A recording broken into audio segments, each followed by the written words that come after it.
தற்பொழுது அண்மை செய்தியை பார்த்து வருகிறோம். பிறை தென்பட்டதை அடுத்து நாடு முழுவதும் ரமலான் பண்டிகை கோலாகலமாக கொண்டாடப்பட்டு வருகிறது. மசூதிகள் மற்றும் மைதானங்களில் இஸ்லாமிய மக்கள் ஒன்று கூடி சிறப்பு தொழுகையை செய்து கொண்டிருக்கின்றனர். இதுகுறித்த கூடுதல் விவரங்களை நமது செய்தியாளர் சிவகுமார் வழங்க கேட்கலாம்.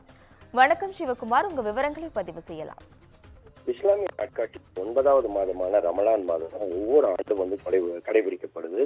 இந்த மாதம் முழுவதும் இஸ்லாமியர்கள் நோக்கப்படும் நோன்பு அப்படிங்கிறது மிகவும் ஒரு சிறப்பு வாய்ந்த ஒரு ஒன்றாகும். எப்படின்னு பாத்தீங்கன்னா, தண்ணீர் அதே மாதிரி ஆகாரம் எதுவுமே இல்லாம காலை 5 மணி முதல் மாலை 7 மணி வரை கடைபிடிக்கக்கூடிய நோன்பு உலகம் முழுவதும் உள்ள இஸ்லாமியர்களால் ஆண்டுதோறும் கடைபிடிக்கப்படுகிறது.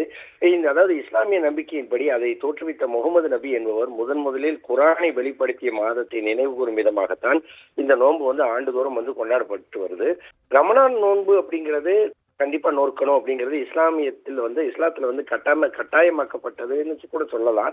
அன்று முதல் இன்று வரை உலகத்துல எந்த விதமான மாற்றமும் இல்லாமல் தற்போது வரை நோன்பு ஆனது வருது.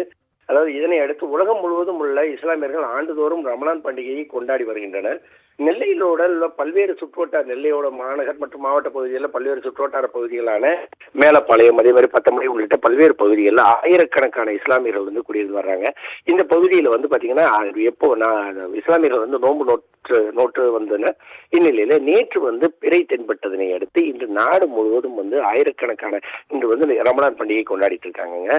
இந்த பகுதியில் உள்ள ஆயிரக்கணக்கான இஸ்லாமியர்கள் ஒன்று கூடி தங்களது தொழுகையை செய்து தற்போது ரம்ஜான் பண்டிகையை சிறப்பாக கொண்டாடிட்டு இருக்கிறாங்க. மேலும் பாத்தீங்கன்னா, இந்த நெல்லை மாவட்டத்துல இதனை அடுத்து நெல்லை மாவட்டத்தில் உள்ள பல்வேறு இடங்கள்ல இஸ்லாமியர்கள் தரப்புல பித்ருங்க அப்படி, அதாவது தர்மம் உள்ளிட்ட பல்வேறு வகைகளை செஞ்சுட்டு இருக்கிற ஒரு சூழ்நிலையில ஆயிரக்கணக்கான இஸ்லாமியர்கள் தங்கள் ஒருவருக்கு ஒருவர் தற்போது வாழ்த்துக்களை பகிர்ந்து வர்றாங்க. அஸ்வினி, விவரங்களுக்கு நன்றி சிவகுமார்.